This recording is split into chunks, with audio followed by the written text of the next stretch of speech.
Farvandet nord for Hyllekrog er et af de steder i Danmark, hvor der ligger flest svaner og raster.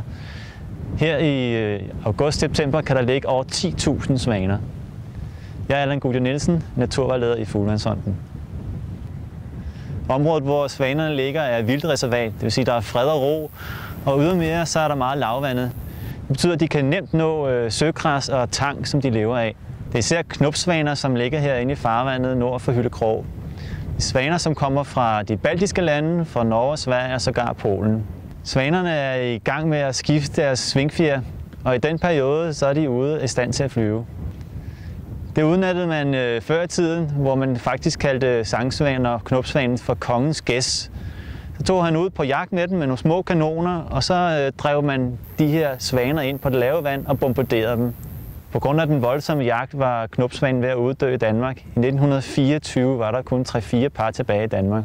Heldigvis blev svanen totalt fredet, og nu er den jo udbredt over hele Danmark. Går man langs kysten her ved Hyllekrog, så kan man ikke undgå at se alle de her fjer, som knopsvanerne fælder sidst i august og starten af september. I gamle dage der brugte man jo svanefjer til at skrive med. Man skar spidsen af, og så havde man en fin pen. Der er også andre ting, man kan finde herude. Blandt andet rester af hajer. Nej, det er også noget for en svane. Det er brystbenet, som man kan se her, der stikker ud.